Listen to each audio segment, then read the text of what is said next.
Hey guys, and welcome to another tabletop battle video. I'm Martin as always. I'm Svein, I lost my name. And I want to show you, I got my signed book, the signed 3rd edition book. Oh, can I show mine first? Because I got the... Show off. I got the big one. Yeah, you got the proper one. Signed by Alessi. Yeah. But I got something more special. First of all, a sign in the front page, not in the rear.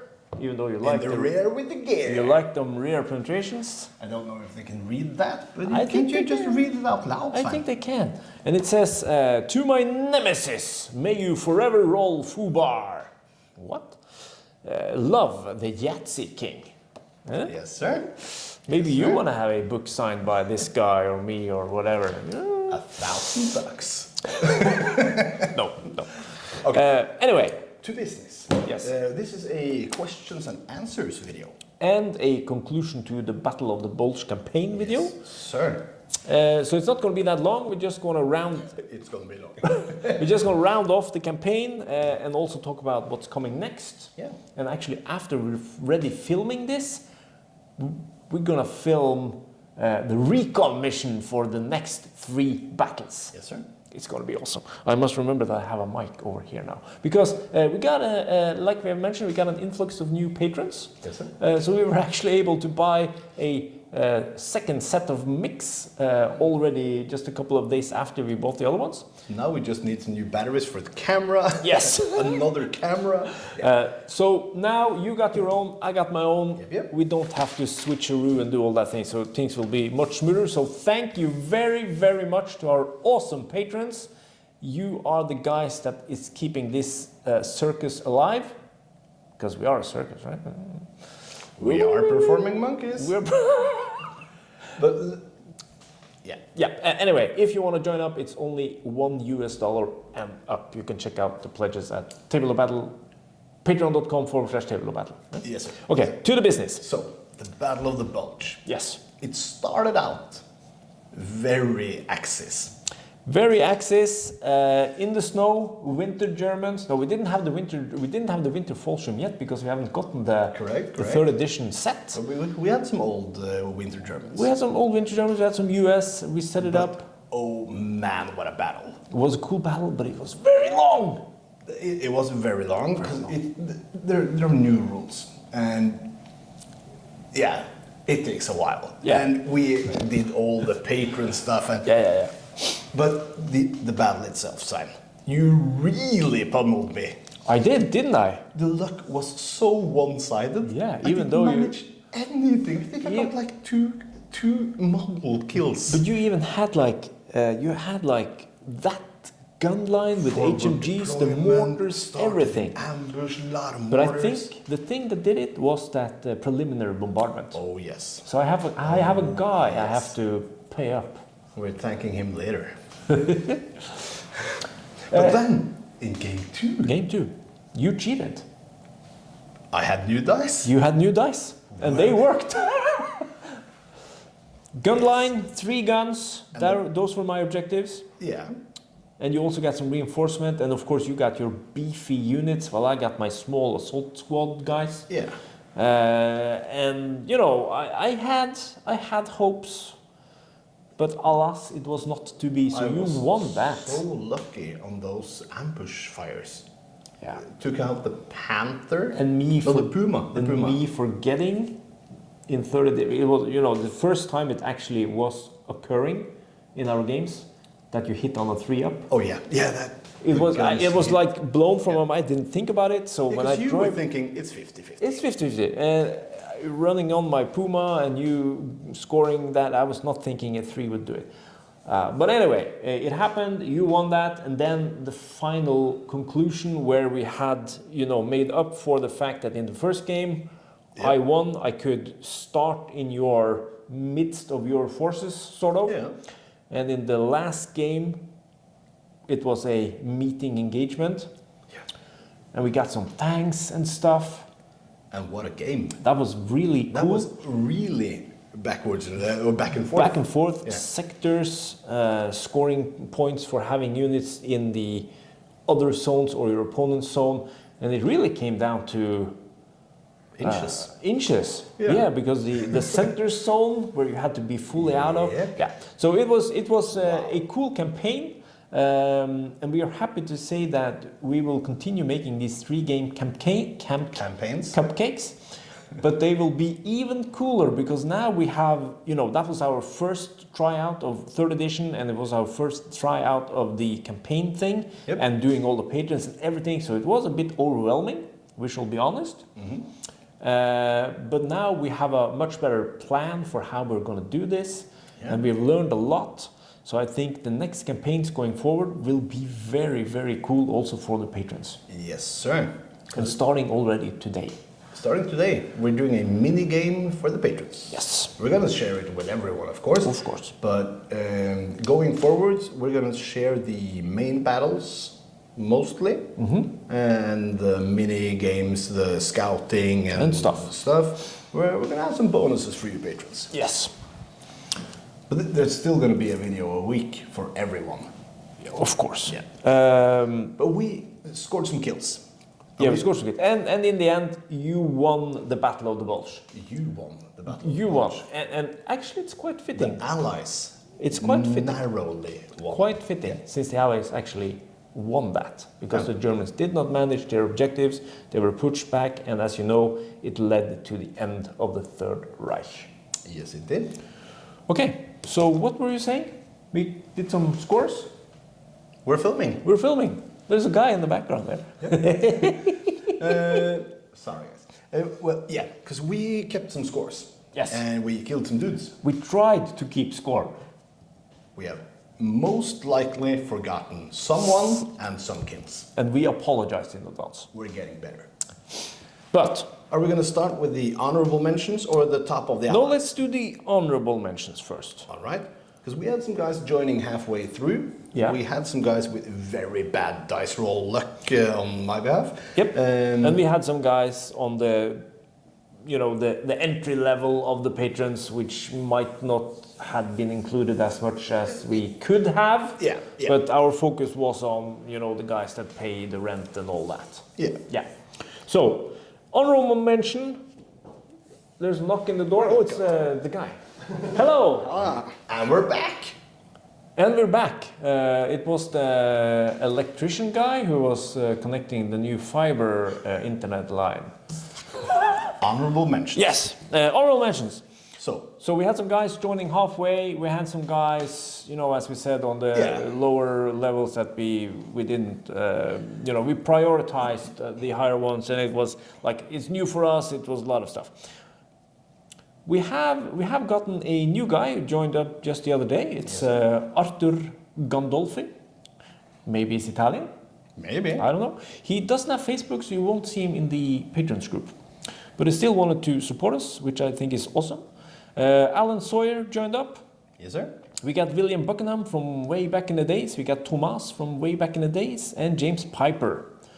Yeah, And those were included in a couple of battles. Maybe they were a casualty or not. They had the names Name, under a base and didn't get killed, so they didn't get mentioned and stuff. I think we killed Buckingham once.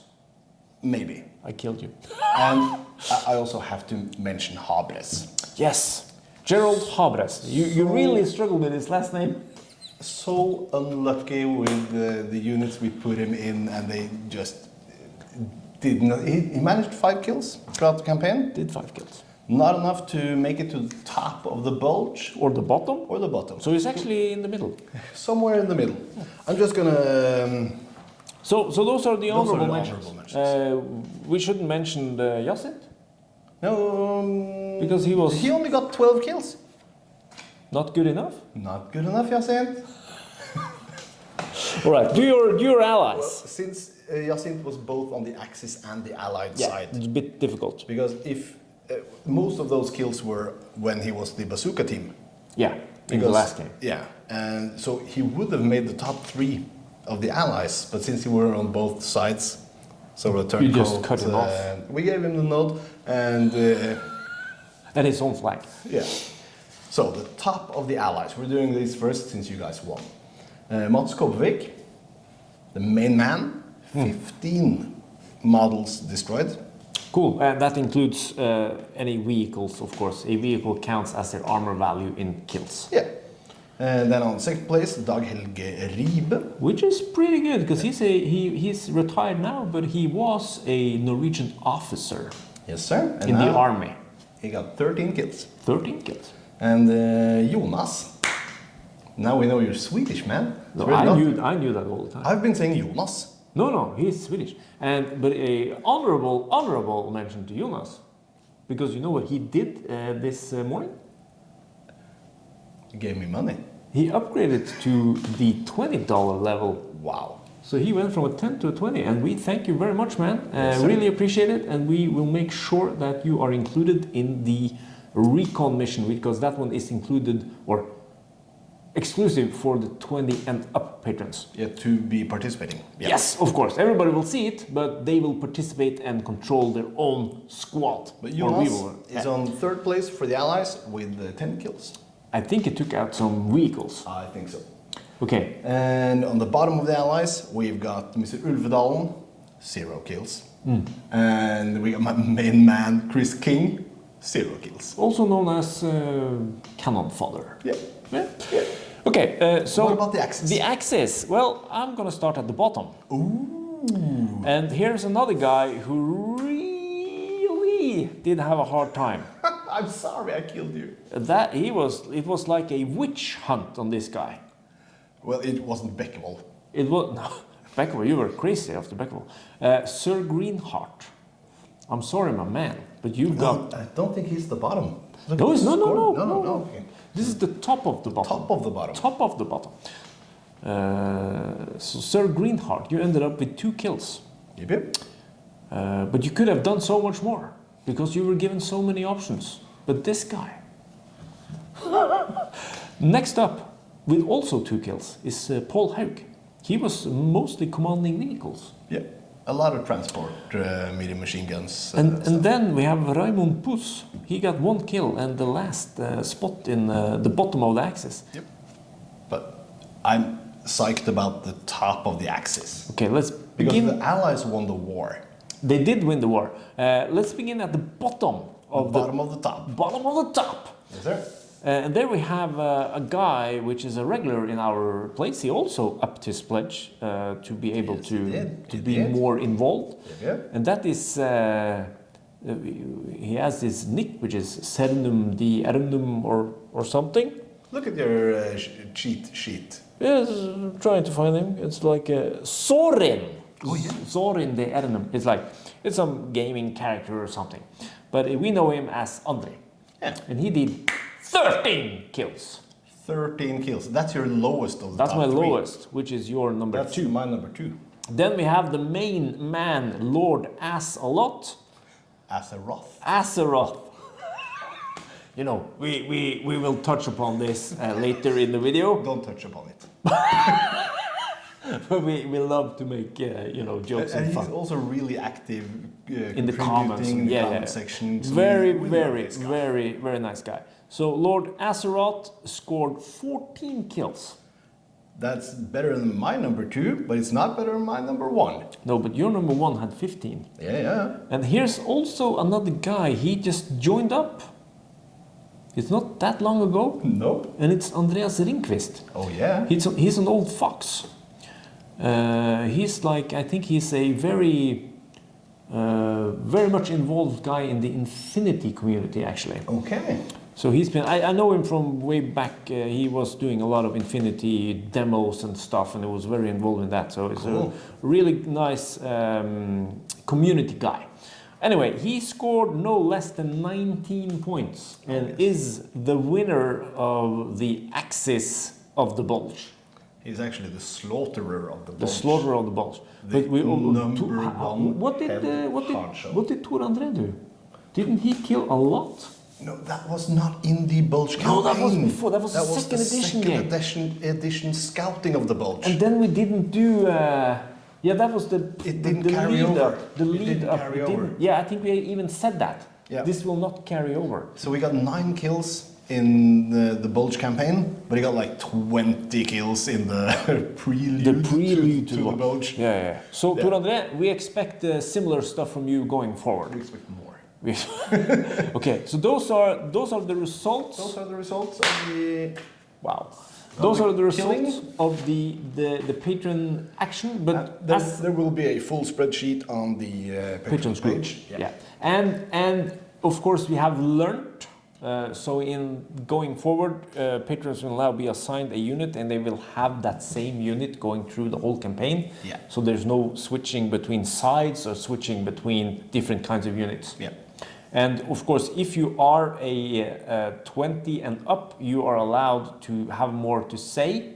Yeah. Because when you are adding the units, yes, sir, for the proper game, not the recon mission, because that's already set. Yep. But for the proper mission, starting filming next week. Yep. You will. Then the top pledges will be given the opportunity to choose which units they want to control. Correct. And whatever is left, everyone else can jump on. Yeah. You guys just watch the Facebook page and you'll get be part of the community we are building, and comment and be active, and you will have more to say when it comes to what the units you should see in the games, and maybe how you want to play them, and we will do whatever we can to make it a cool experience for everybody. Yes, sir. Okay, so that was the conclusion of the Bulge. Yeah. And now there are some Q&A time, I think, before we end with going forward to the Resistance campaign. Yes, sir. Because we asked you guys to participate in the comment section, and we got a lot of good questions. We did. So we'll just start with the generic, or the from the older videos. Where we announced our return and stuff. The Bulge part 1. So the first few videos, sort of. Yeah. We do have William Thompson Jr. Yep. And he wants to know, Martin, what happened to the nice place we used to play in before? Oh, I really love because that was bigger. It was a bigger filming room. Film room, yeah. And I love that room because we had so much shelf space for all of our models. We had a lot of terrain. It was okay, dimly lit, but it was a nice room to play in. But we, since we also have a shop and a sort of a community playing area, and that's some good coffee. We don't just film. No. So actually, so we outgrew that location, sadly. Actually, the room we were filming in previously. Yep. If you go back and see our old videos, well, first of all, we started in my basement. That was the first one. I don't think that's the room he's talking about. No. Then we moved on to 40 square meters in the centrum of Moss, where we live. Yep. And then we moved on to the place he's talking about, which was 140 square meters. But I think our shop area was only 40 square meters. Yep. And we filmed in the same area. That's why we had all the boxes and it was, lots of stuff and thing. But we, like you said, we outgrew that. So now we have moved to another location. It's a couple of years ago. But as you know, COVID and all that, we haven't been doing filming. And then now we have finally been able to pick it up again, and we love it. So more to come. So this place is more central to us, and it's a lot less traffic to get here. And we got 250 square meters. And we're expanding on Thursday. We're expanding. Actually, we did expand to get more storage space. We expanded up to 400 square meters. And now we're expanding up to 700 square meters. Well, we already did sort of, but we haven't done it. So one of the things you will see change quite immediately after 1 or 2 videos, you will see that the next film room will actually be the room we're sitting in now, which is like 40 or 40 square meters. Ish, yeah. So we will also have the bolt action stock here, so there will be some nice backgrounds. Yep. And so we have been lucky. We have very nice patrons who have been supporting us for a long time. We have very nice community with our customers and all that. So thank you very much to everybody. who shops at tabletopbattle.no and who supports us. Yeah. So the nice place, it became too small, so we had to move. Yeah. Yeah. So I hope every question is not going to take that long to answer. Oh, that was a long answer for a short question. But because then, Petrimaki says, thank you guys for coming back. Enjoyed the first 3 videos. Will you also be filming Black Seas again? Flimming, Black Seas. Flimming. Well, Black Seas is... we had an upswing about 3-4 years ago when it came out. And we did film and we did play it. But after that, some people have left. We don't really have a collection anymore. Just the standard 1 or 2 ships. Yeah, and we got some really cool ships in the mail. Yeah. Beautifully painted. Yeah. We did a video on that, but that's really all we have left. That's all we have, and there's not really a community left here for Black Seas. But maybe in the future, who knows? Yeah, maybe when a new edition comes, it'll get a new upswing. We are enjoying now Bolt Action 3rd edition, maybe some other stuff that we will look into, but for now, it's not on the table at the moment, to be totally honest. Yep. And then Timo, he says, amazing! Happy you're back! Just tell me where I can get your dice. And he's of course talking about the black and white TTB dice. Yes, sir, with the logo on the 6. This logo. We are doing a limited run.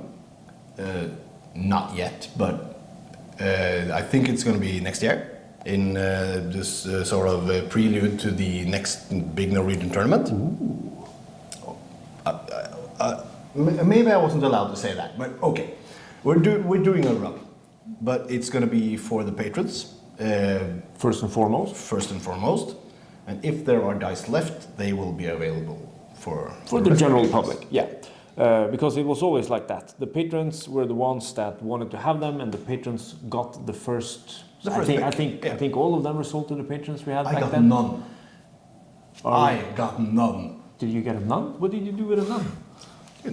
Anyway, so there will be a possibility. The possibility is even bigger if you are a patron and you can join at as low as $1. Yep. Next we have Tony Coward. Is his name Tony Coward? That's what it says on the internet.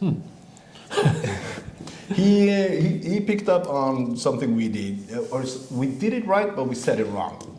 He says, doesn't the US fire and maneuver give bonus shots for all firing? Fire, ambush, advance, and defensive fire.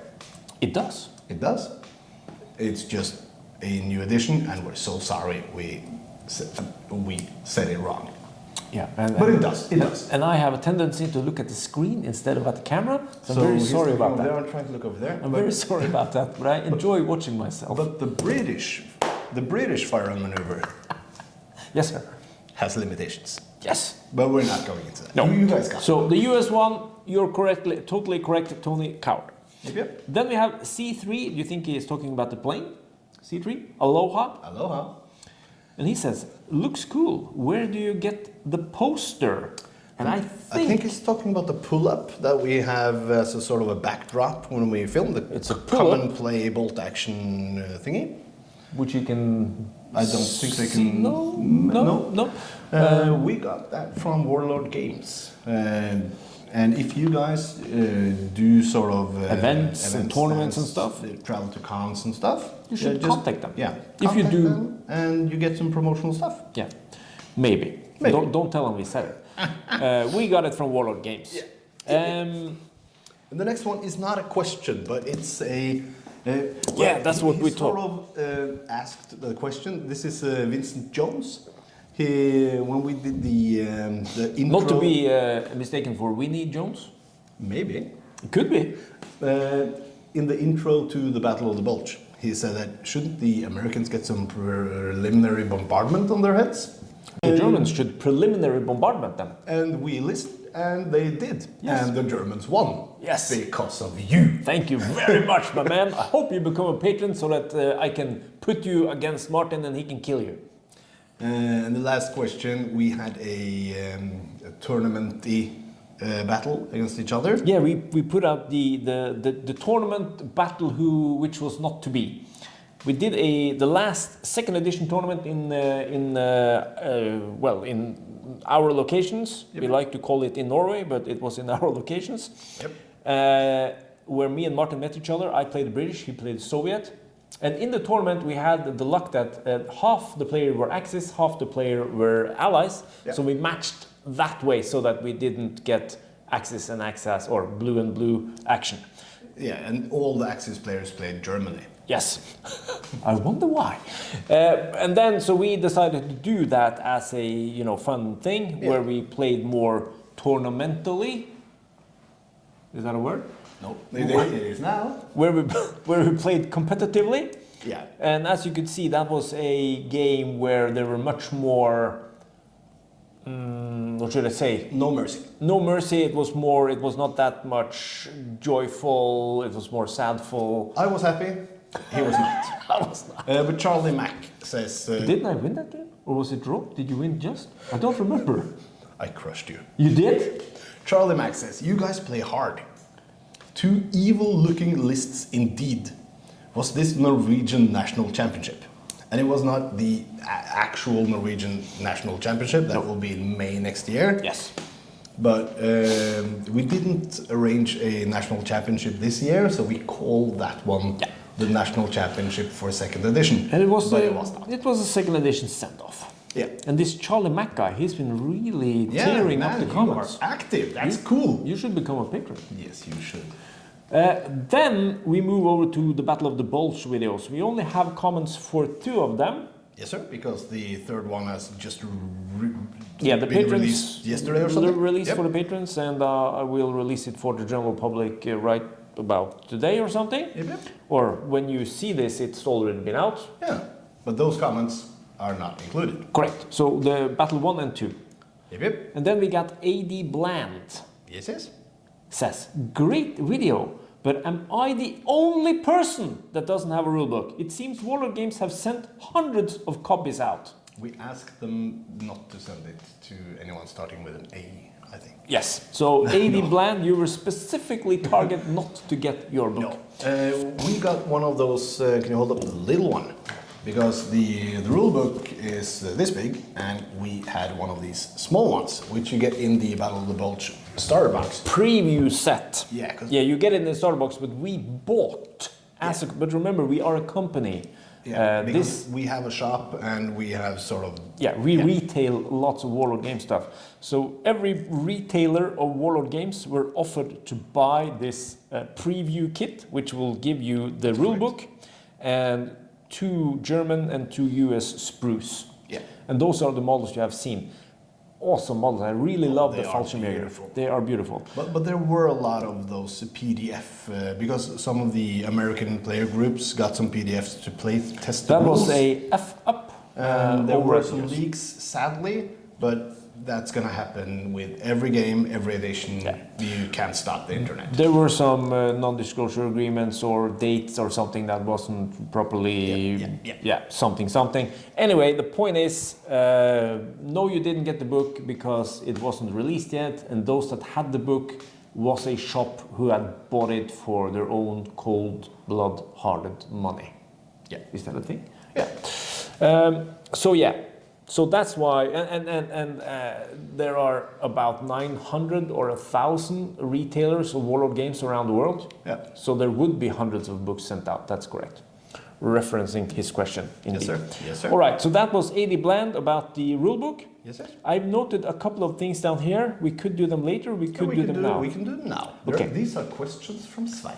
No, these are bonus things. There will be more on the next page. But these are bonus. Because there's a lot of discussions on the Internet Bolt Action Facebook group about rules and clarifications and stuff. Yeah. And since we have the rule books, and we're doing a Q&A, we thought we'd answer a couple of those hot topics of today. So cover saves. Yes, sir. Are you ignoring cover saves when you are at super short range? Or point blank. Yes, and this is sort of a wording used on the quick reference play sheet that got some guys thinking, and we have checked the books and the errata FAQ thingy that Warlord dropped, those are the rules. The quick reference play sheet is a quick reference play sheet. Yeah. And in the rule book, it can be read if you want to be that guy. If you want to be that guy, you can read it as you don't get a cover save. Because if you go down, you get a 5+ cover save. In the open. Yeah, in the open. Or a +2 modifier to your cover save. If you are in cover. In cover. And if you are at super short range, as it was a point blank range, you ignore the down cover save. Or the down modifier to your cover save. You still get, if you're in hard cover, and I'm not at that cover, you still get the cover save. Yeah. You don't get the down bonus. So if Martin is here, here's a fence, I'm over here. Yep. I still get a cover save even though he is within 6 inches. Yep. But I don't get the -2. The +2. The +2 save for being down, or the +2 Correct. add And to my in roll. the open, you do not get a cover save for being down. If there wasn't a fence here, Yeah. I go down here, Martin's is here. Normally I would have a 5-up save if Martin was over here. But if Martin is over here, I don't get that 5-up. Range. Point blank range, I don't get that 5-up save. And I get a +2 to hit. And you get a +2 to hit. So to answer shortly, cover saves, you get a cover save For being in cover. for being in cover. Yep. No matter what. Then there's also this very hot topic. Spotters. And you have a shocking reveal here. Oh yeah, because I'm a competitive gamer. Yes. And I have a rulebook. And you have a rulebook. And on page 147 of the rulebook, isn't that a question for later about the officers in vehicles? Yeah. Okay, so since we're doing spotters right now. If you have a spotter, you can spot for everything. Yes. That is regular or veteran using indirect fire. Yes. Right? So even the light mortar. Even a light mortar. Which normally can't use a spotter. Which is awesome. You can't buy a spotter to a light mortar. Correct. And there's no limit for how many times they can spot in the same turn. So I have a spotter. Yes. You have a mortar, a mortar, a mortar, a light mortar, light mortar, light mortar. You are Japanese. And a Nebelwerfer, because I'm allied with the... and everything uses indirect fire. That one spotter can spot for every single unit. And that's why snipers are so good. Now you need to take out that spotter. And that's why it's also good to bring more spotters. Because they can spot for everything. Yeah. And even if they do something, they get another order with an order die. They still spot for everybody. Yeah. So spotters are now excellent, and you can use them on all indirect fire weapons which are not inexperienced. And you can also use your forward observers as spotters. Yes. And this is where it gets really, really cool. Juicy, I would say. Because now that the air observers are so much better than what they were, and they call in the plane and they can jump inside a transport, man. And they can still spot in the transport if the transport is open-topped or a soft-skinned vehicle. And that, of course, works for the artillery observer as well. Yes, it does. Because they are headquarter units, HQ units. Should you read the passage? And the special abilities of officers and other HQ units mounted on transports work as normal, as long as they are being transported in a soft-skinned or open-topped armored transport. Work out the line of sight and range of their abilities as you would to or from the vehicle itself.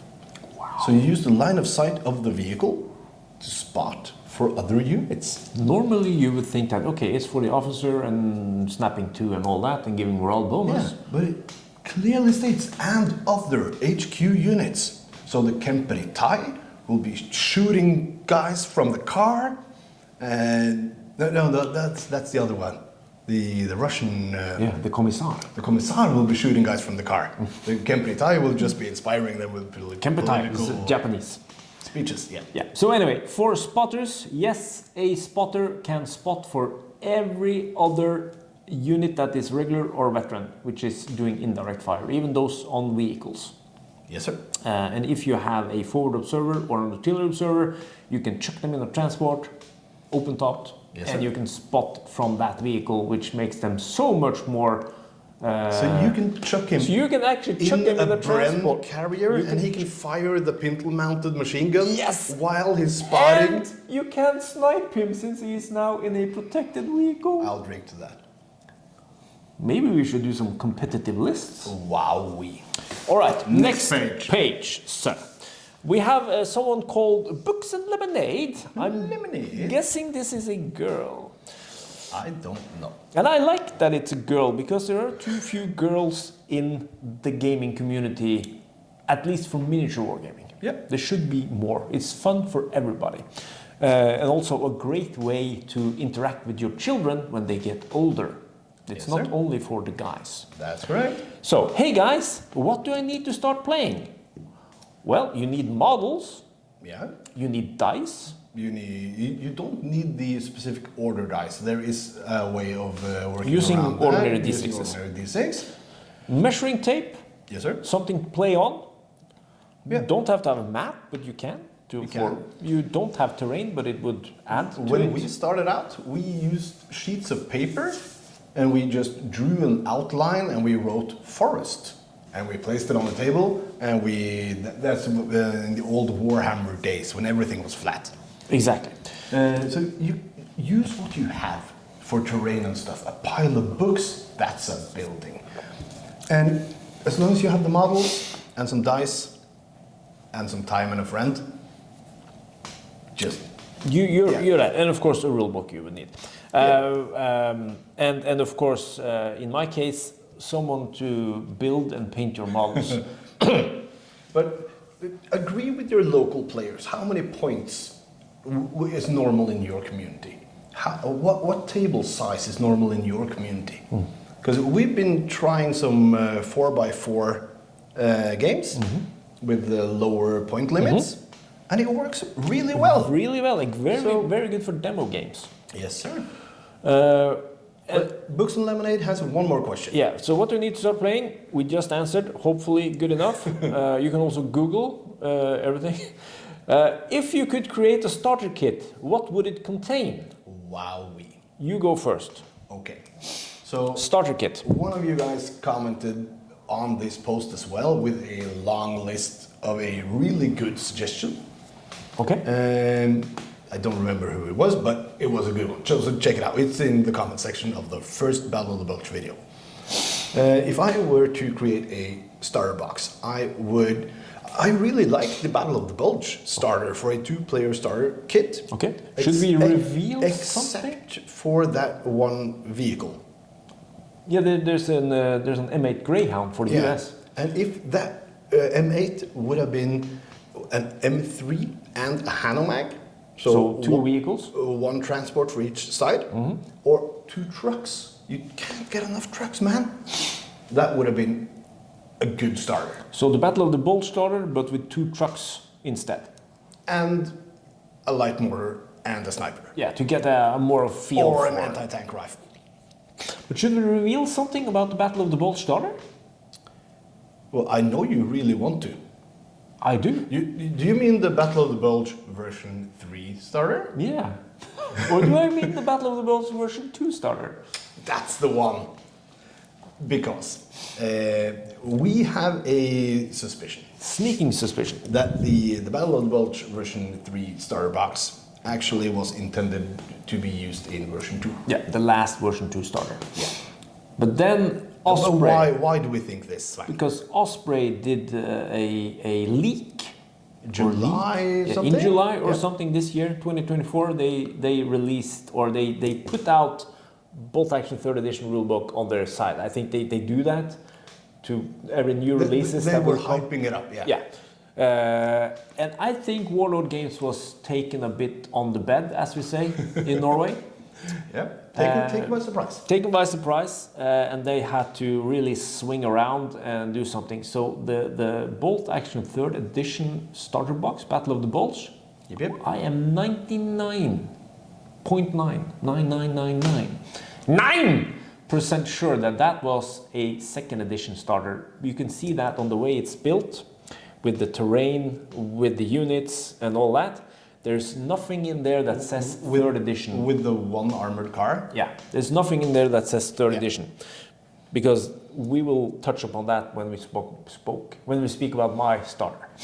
Yeah, and it's really similar to the Band of Brothers. Yeah, really similar. It's same terrain, yeah. you know, two small forces. But don't you find it peculiar that the US get an M8 Greyhound and the Germans have no anti-tank weapons? They have Panzerfausts, don't they? Was it in the? I don't think there was. At least not. They in have the assault we rifles. got. It's open topped. It's not in the spruce that we got. Maybe there are in the. I haven't seen. I didn't notice any. Anyway, comment section, guys. Comment section, guys. If you have opened your third edition Battle of the Bulge box. And what do you think? What do you think? Yeah. Anyway, what would be your starter?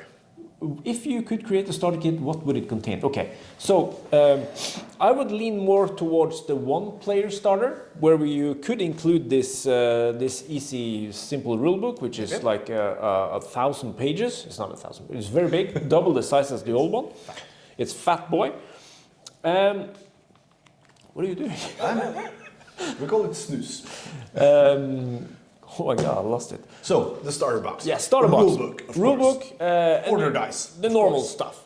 But I would make a themed starter box where you could dive right into third edition. Okay. Let's say I love playing the Japanese. Yes, you do. So I would want to pick up a Japanese starter box where you have the normal infantry platoon, which is the prerequisite for everything. 30 soldiers. 30 soldiers. A mortar, a light sniper, mortar stuff, all that, normal stuff. And then I would have a support platoon, which in my case, I would love to have lots of mortars and machine gun teams.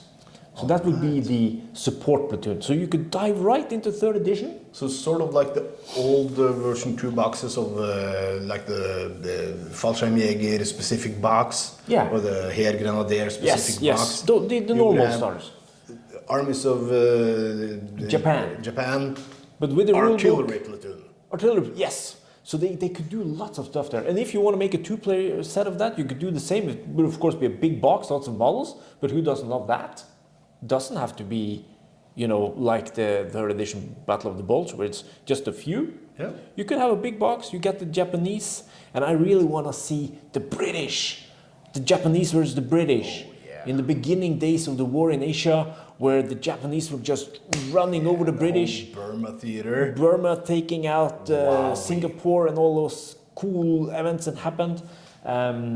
So the British with a infantry platoon. Early war British. Yeah, infantry. Not Africa British. Not that, because we already had that. So infantry, British infantry platoon, and then you have a support platoon, but for them it could be something else, like an armor platoon or something. Yeah. Moving up, or they could have, maybe they should have the MMGs and the mortars. The gun lines. And the Japanese could have the prerequisite platoon, and then they could have some supporting tanks and stuff. They used the small tanks to be able to more easily maneuver through the jungle and stuff. Yeah, they did. We would call them tankettes, but they call them tanks. Yeah. So I would love to see a Japanese versus the British early war thing. Yeah. And if you want to have a 2-player starter, it should be something on the Eastern Front, right? Yeah, I would love an Eastern Front because you one. play the Soviets. The Stalingrad starter set. Okay, orcs. All right.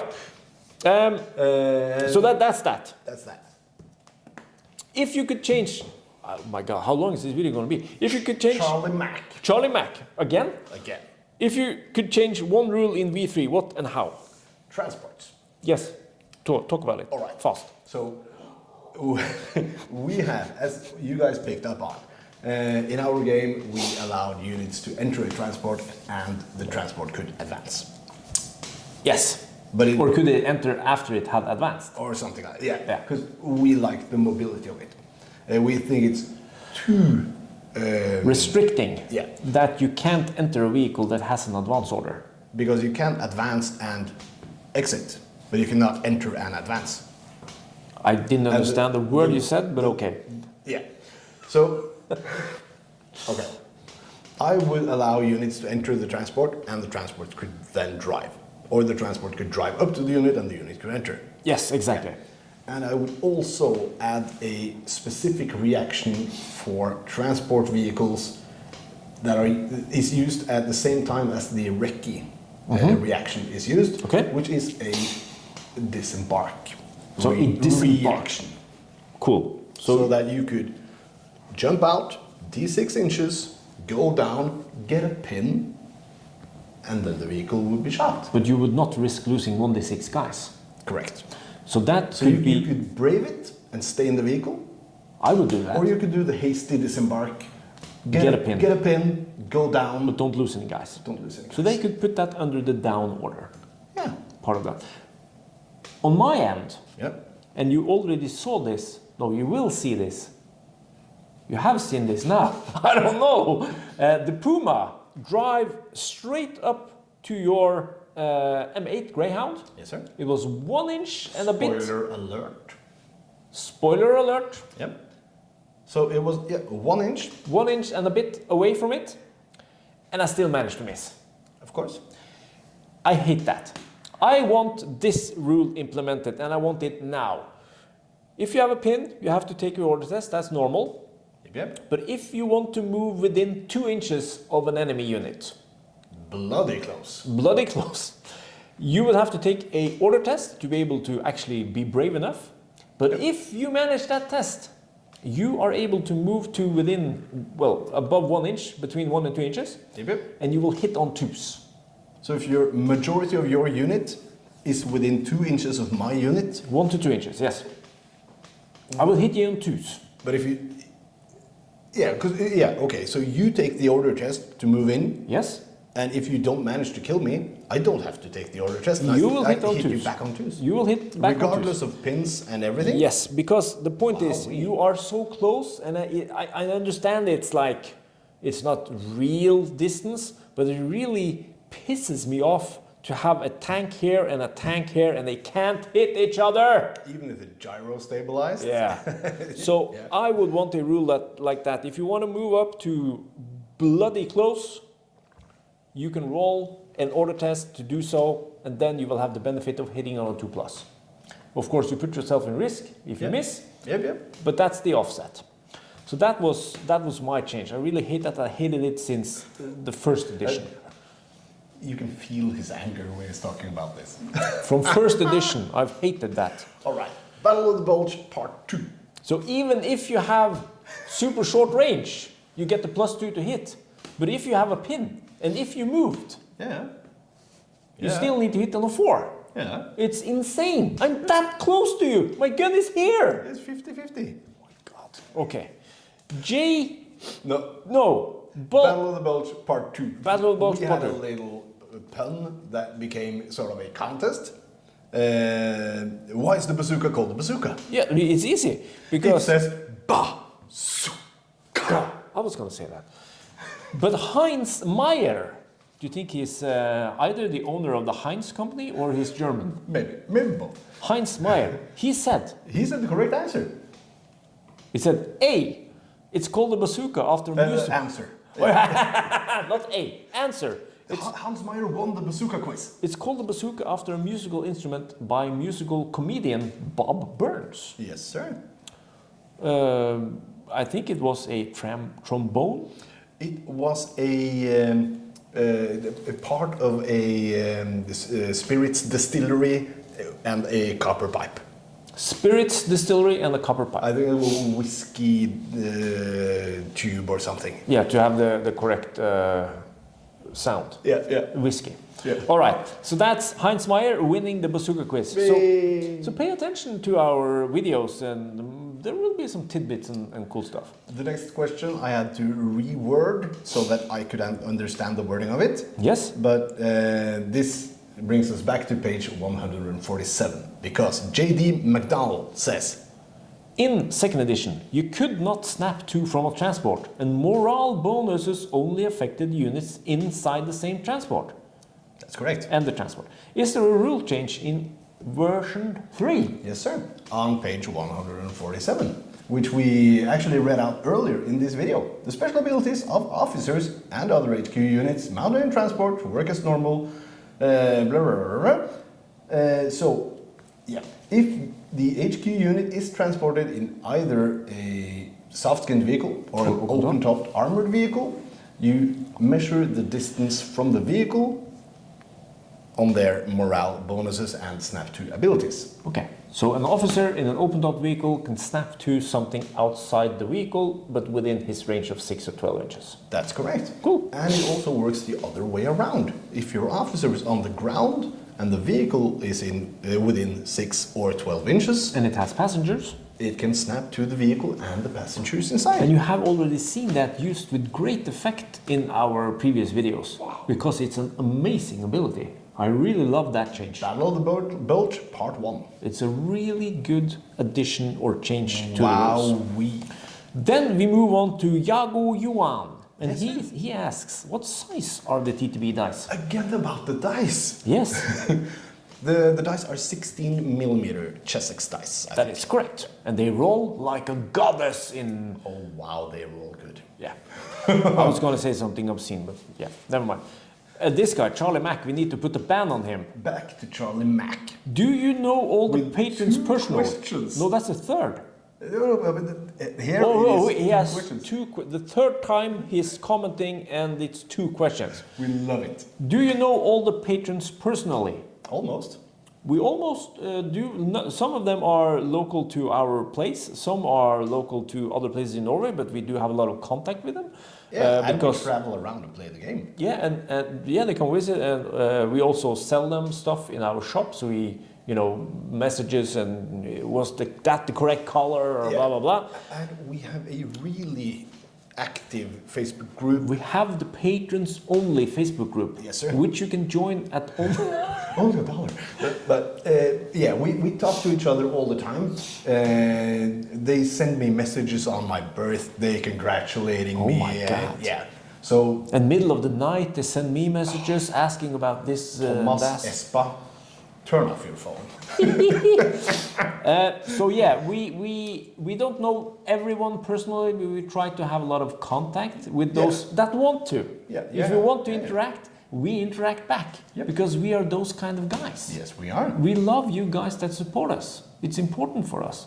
This makes us able to do what we love to do, and we can't say that enough. Mm-hmm. And this is for me. Why didn't you outflank more, Svein? Marty, that's you, I assume. Yep. Really spread out thin, didn't he? And he's talking about, like we said, the Battle of the Bulge Part 2. second edition, where you got a anti-tank gun here, anti-tank gun here, anti-tank gun here. And you got some HMGs in support back here. Yep. Well, he's talking about outflanking. Maybe he wanted me to come out on the side. I think so. Come from the side. Yeah, because we didn't have normal outflanking where you came in from the table edges. No. What I did was, I spread my forces. You spread out as thin as me. So that I could avoid being shot by every gun at the same time. Yep. Looking back at it, I should have just gone with the infantry first, because you couldn't shoot at them. Yeah, because I had loaded armor piercing, which you can't shoot at infantry. But I had some plans with those guys and in their transports and stuff. So I did a mistake bringing in the Puma, but then again, I didn't think about that hitting on the 3 thing, which was the first time. And then there were the minefields as Then there were the minefields, which was a problem. But yeah, minefields are cool. I could have outflanked on the sides and come in on turn 2 or 3. No, we didn't allow that. That's why I didn't do it. Yeah. I could have, but we didn't allow it for the scenario because it would be too disruptive, I think. Because you would only have the HMG and the tank gun, which could. And we wanted a head-on. Yeah, we wanted remember. We wanted action. Remember, we wanted to show off this was the first proper 3rd edition game where we actually did a heavy weapons platoon. Yeah, we did artillery platoon. Yeah, artillery platoon. We did in the first game, of course, but that was mortars. But now we wanted to try the anti-tank guns. Yeah, because that was a support platoon. Yeah. There's so many new names. I love it. I think now we want to try the anti-tank guns. Heavy weapons platoon. And try out that, and that's why I also moved in with my tank on the road, even though there was a minefield. Yeah. To try and not get shot by all 3 of them. So yeah, it happened, but then again, I am also that kind of guy that really just wanna press on. I don't really do much strategy in these fun games. He does not go down. Nope. He seldom uses recce. He always assaults if he can, or has submachine guns and assault rifles. Yeah. Maybe not so much with the new rules though. No, because now you don't get the benefit of killing first. That's correct. But yeah, so yeah. to answer it shortly, I am a kind of guy that really want to rush in and get lots of damage done in the shortest amount of time, and depend on good luck with the rolls, and him not rolling good. But in this specific game, we didn't allow outflanking. All right. I think this is one of the last questions. Yes. DZ Saber. DZ Saber. Clarify the rule. Yeah, he clarified the rule that we did wrong in that battle, which is about the recrewing of the guns and what remains on the table and not. I mixed up the rules between the gun crew and the gun, so we removed the gun dice too soon. Because if the gun is destroyed, the gun crew has until the end of that round to crew another gun, or the crew is removed. Yeah, if the gun is destroyed. Yeah, but in this case... By a tank assault, for instance. But in this case, it was the crew. In this case, it was the other way around. So the gun should have stayed on the table, and the other crew could have recruited that gun in later because turns. the one that was in the center, which was your main camp, that was worth the most points. Yeah. For you. Yeah. For us. For us. Okay, so that was... Thank you for that. DZ Saber. Yeah. So those are the questions answered. I hope you enjoyed this insanely long video of us sitting here talking a lot of gibberish. Rubberish? I got a bunch from Bekkevold as well, but we're gonna skip that. Look at one of them. One. Okay, one. Let's do one. Okay. One from Bekkevold. Bekkevold was the guy... Let's do 5 of them. Bekkevold was the guy that Martin tried to kill all the time. Yes, His he best, is my worst enemy. And I'm just... And now... I'm his nemesis. You are just my nemesis. And now he's getting married as well, you know? Oh my. Yeah, she said yes. Oh my god. He wants us to mention that units that go down and retain the down order, and you did that. All the pins and not D3 pins like they did in version 2. You did that in one of the games? He also would like us to mention that half tracks get the bonus for drive gun roads. So just like a normal vehicle, car. And that the light mortars got their range increase, as well as the anti-tank rifles got a range increase. Did you know that the anti-tank rifle now has 48 inches of pleasure? Not until today. That's amazing. 48 inches on the best sniper in the game. And all pins from HE is reduced, you guys know this. And multiple launchers were errataed to get D3 pins when they fire. So you need to have officers nearby. Need officers nearby. And of course you cannot chain a snap to. Nope. Which is, yep. And the line of sight from the spotters, we already talked about, yeah. And the cavalry always get a -1 to their cover save because they are so tall. Did you know that? That makes sense. Now I know. And I have Polish cavalry. Yes, you do. With lances. And they can't go down. You can try. And they have a save of 6+. But I wonder if there will be quite some time before we can try that. Or was they in the PDF they released? Did you see? Yeah. There were cavalry in the PDF. We could do something. I'm not sure if they can assault on the horses though. Because that was a big thing just at the end of version 2. And I have not read up on this. It's maybe in the rulebook. Maybe. So, comment section. Comment section. All right. We're gonna end the video. So Q&A done. Patron scoring for the Battle of the Bulge 3 battle campaign is done. We're now moving on to the next campaign, which will be the French Resistance. French Resistance with friends. With friends and benefits. And in the first video, they will get some benefits from having US allied. And in the second game, they will get some benefits from having the British. Okay. And in the third game, we'll see who's left alive. Left alive. So we're going to go film the recon mission. This is a sub-game to the main 3 battles, or to the first battle at least. Intro to the first game. Intro to the first game, where we will do a recon mission. Yes, the sir. resistance is out in the fields. Yes, They're scouting a German location where they have like a warehouse, and they wanna. I think they wanna get some loot. Well, they want to see if they have some Panzerfausts and stuff. British needs some explosives to take care of a bridge in the second scenario. Ah. And we know a factory that produces said explosives. So the French resistance. The French. And the patrons have elected that you play. I play the French. And I play the Germans. Yes, sir. So we are sending 20 men. 20 men. 19 men and a little girl. With their rifles and one submachine gun into the woods nearby this factory, and we're going to try to scout it without being caught. Yeah, and the Germans have patrols. Yes, and I will control that.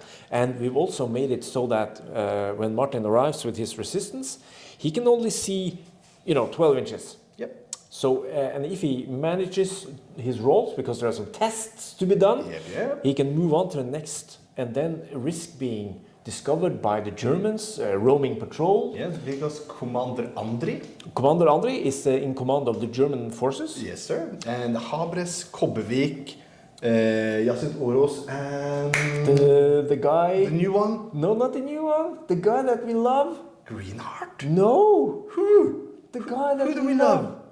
The guy that upped his pledge. I have forgotten. Today. We mentioned it earlier. The guy that Just say the name. The guy that you thought were Norwegian. Jonas Hjelm. Jonas. Of course. So Jonas is part of that. We actually. Those 4 are my 4 NCOs. They were 3, but since Jonas upped, it became 4. Yeah, we changed that today. Correct. Because of you, Jonas. So 4 against 1. 4 against 1. 4 patrons against 1. We need more patrons on the Axis side. Yes, we do. Yes. Anyway, so we're going to go film that now. Yes, sir. We're going It's to release it as soon as we can. Yes, it's a intro to the 3 battle campaign for the resistance with help from the US, the British. Yep. And they're going to be loot crates, they're going to be scoring, they're going to be kills. Level ups. Level downs. Because now we have managed to create, you have an ingenious plan. Because if Lord Azeroth Yes. controls, say he controls a 10-man regular infantry squad. Regular infantry. Yeah. And I eliminate that unit. That's not fun for you. And then normally we would just put him in something else, maybe a transport or whatever. Yeah. But not now. Not today. He will be back. But they will be wounded. They will be low on morale. So they will be inexperienced. Yes, sir. But if they survive, and if they do well, then they will be veterans. But they need to kill something to be able to level up. Yeah. You can't just level up. They will be regular. Yeah. You can't just level up by staying alive. No, you need to do. You need to prove your worth. But then you can be upgraded to veteran. So we have this inexperienced, regular veteran step that we could go up and down for the units, and you will retain your unit throughout the whole campaign. And if I manage to steal some weapons, do I get the weapons? There will be loot crates, because that's what the resistance did. They stole German supplies. Munitions factory. Munitions factory. So who knows what you can find? I hope I find everything. I think there will be a chart you can roll. Oh, we will roll some dice. Nice! So it will be some RPG elements in there. It will be cool. It will be narrative. You will not see the whole table. You will advance up in the darkness and try to scout as much as you can to prepare you for the main battle. And if you do well, you will have some bonuses for the first game. For the first game. And if I do well, you will start with less models, because I will kill you. So let's go play a game. And we'll see you guys in the next video. Remember, use the comments field, and if you want to be part of this shenanigan funnigan, just join up at patreon.com/table of battle. $1. Have I seen it? Send it enough now? I think so. Okay. Love ya.